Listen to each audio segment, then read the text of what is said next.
In the shadowy streets of 1980s London, a serial killer preyed on the vulnerable, exploiting societal prejudices to carry out his heinous crimes. This is the true story of Dennis Nilsen, a man whose actions highlighted the deep-seated homophobia and neglect of the time. Join us as we delve into the chilling details of his murders and the systemic failures that allowed him to go undetected for years. The late 1970s in London was a tumultuous time. The city buzzed with energy, a melting pot of cultures and lifestyles, but it was also an era shadowed by intolerance and discrimination. For many young men, particularly those who were gay, sex workers, or homeless, London was a place of hidden dangers. Among these dangers was Dennis Nilsen, a seemingly unremarkable civil servant and ex-cop who hid a monstrous secret. Nilsen preyed on the vulnerable. His method was chillingly methodical. He would lure his victims to his home with promises of food, shelter, and companionship. Once there, he would murder them in cold blood. Nilsen's knowledge of police procedures and the prevailing homophobia of the time meant he could operate with impunity, knowing that many of his victims' disappearances would go unnoticed or unreported. The cultural backdrop of the 1980s was one where the LGBTQ+ community faced significant stigma. Many young gay men were forced to leave their homes, living on the streets or in precarious situations. Parents, often ashamed or fearful of societal judgment, hesitated to report their missing children to the police. Even if they did, the police were notoriously indifferent, if not outright hostile to such cases. Nilsen's reign of terror lasted from 1978 to 1983, during which he killed at least 16 young men, though only 8 were ever identified. His crimes went undetected for years, a dark testament to a society's failure to protect its most vulnerable members. Dennis Nilsen's early life gave few hints of the horrors he would later perpetrate. Born in 1945 in Fraserburgh, Scotland, his childhood was marked by a troubled family dynamic. His parents' marriage was fraught with tension, and they eventually divorced, leaving a young Nilsen feeling abandoned and isolated. These formative years planted the seeds of his later psychopathy. After serving in the British Army, Nilsen moved to London where he joined the Metropolitan Police. His time as a police officer gave him an intimate understanding of law enforcement techniques, knowledge he would later use to evade detection.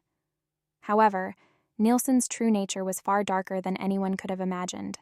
In 1975, he took a job as a civil servant, which provided him with a stable, if unremarkable, existence. But behind the facade of normalcy, Nilsen's urge to kill was growing.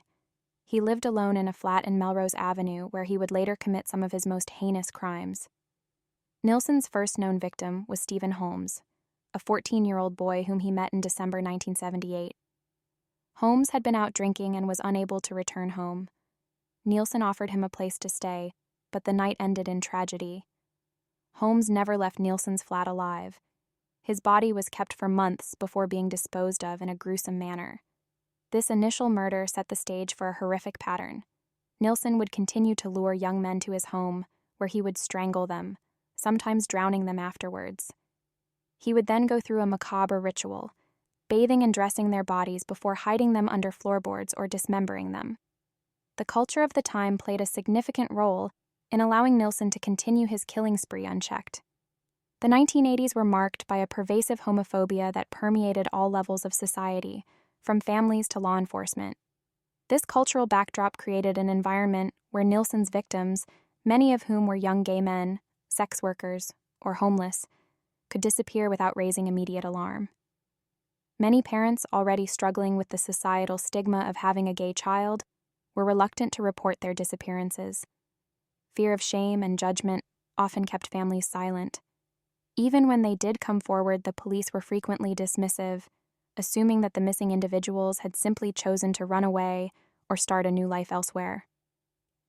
One of the early would-be victims of Nilsen was Martin, who managed to escape after a harrowing encounter. He flung himself through a window to escape Nilsen's clutches, but chose not to report the incident to the police. Martin feared the homophobia he would face, both from the police and society at large.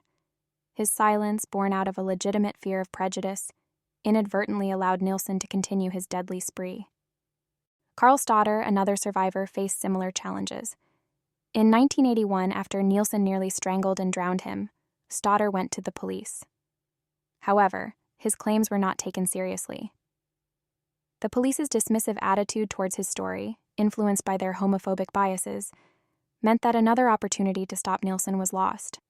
Nilsen's murders continued unabated for 5 years, with his methods becoming increasingly bold and gruesome. He moved from Melrose Avenue to Cranley Gardens in 1981, a move that would ultimately lead to his downfall. Unlike his previous flat, Cranley Gardens had no convenient hiding places for his victims' remains. Desperate, Nilsen began to dispose of bodies by flushing body parts down the toilet. This method of disposal led to the discovery of his crimes. In February 1983, tenants in the building began to complain about blocked drains. A plumber, called to investigate, discovered the blockage was caused by human flesh. The police were alerted, and a search of Nilsen's flat revealed a scene of unimaginable horror. Body parts were found hidden throughout the property, confirming the plumber's grim discovery. Nilsen was arrested and confessed to his crimes with a chilling detachment. He detailed the murders, providing a full account of his actions. His matter-of-fact recounting of the killings, combined with the sheer number of victims, shocked the nation. The trial of Dennis Nilsen was one of the most high-profile cases of the time. It brought to light not only the horrors of his crimes, but also the societal prejudices that had allowed him to operate for so long. The prosecution faced significant challenges, particularly in finding witnesses willing to testify. Many of Nilsen's would-be victims were reluctant to come forward, fearing public exposure and the brutal cross-examination that awaited them. Despite these challenges, a few brave individuals, including Karl Stodder, did testify. Their courage helped the prosecution build a strong case against Nilsen. In October 1983, Nilsen was convicted of 6 counts of murder and 2 counts of attempted murder. He was sentenced to life in prison with a minimum term of 25 years. This sentence was later upgraded to a full life term. Dennis Nilsen spent the remainder of his life in prison, where he continued to exert a macabre fascination on the public and the media. He wrote numerous letters to police, TV producers, and journalists, detailing his crimes and reflecting on his actions.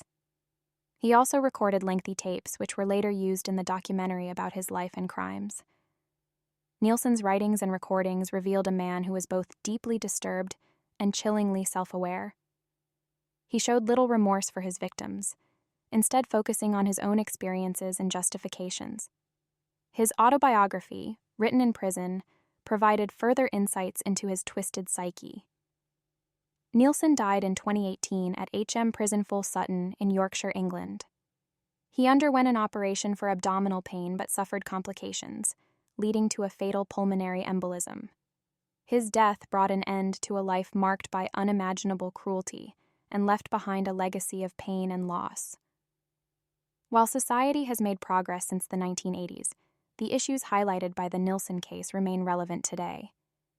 Marginalized groups continue to face significant risks, and many are still preyed upon by those who exploit their vulnerabilities.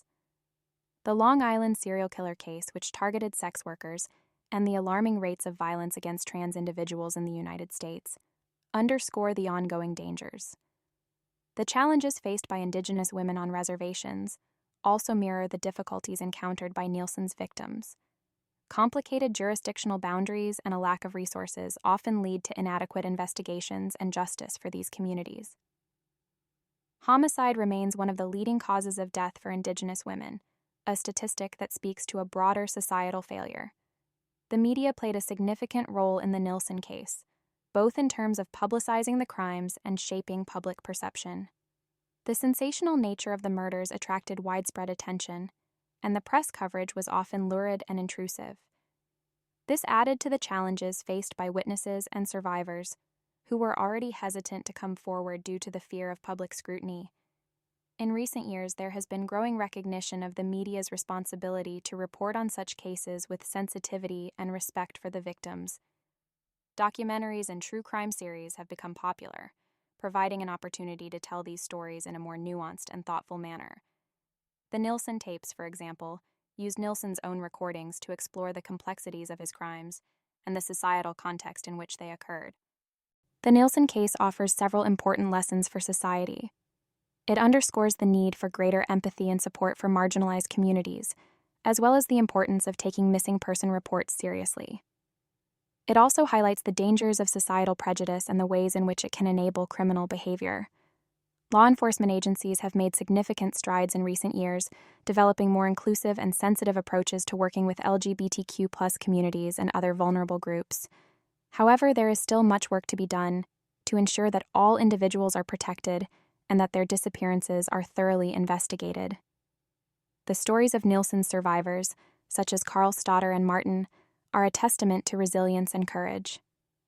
Their willingness to come forward, despite the immense personal risks, played a crucial role in bringing Nilsen to justice.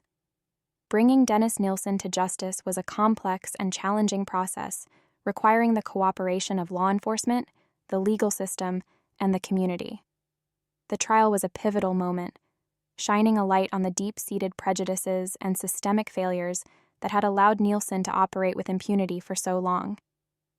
The conviction of Nilsen was a significant victory, but it also highlighted the need for ongoing vigilance and reform.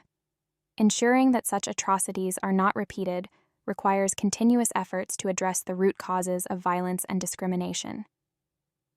The legacy of Dennis Nilsen is one of pain and loss, but it also serves as a catalyst for change. His crimes exposed the vulnerabilities of marginalized groups and the failures of society to protect them. The case prompted important conversations about the treatment of LGBTQ+ individuals and the need for systemic reforms. The story of Dennis Nilsen is a somber reminder of the past, but it also provides a blueprint for moving forward. By learning from the mistakes and injustices of the past, we can build a better future. A future where no one is marginalized or ignored, where every disappearance is taken seriously, and where survivors are believed and supported. The tragic story of Dennis Nilsen and his victims serves as a stark reminder of the dangers that arise when society turns a blind eye to the vulnerable. By understanding the past, we can work towards a future where every person is valued, protected, and heard.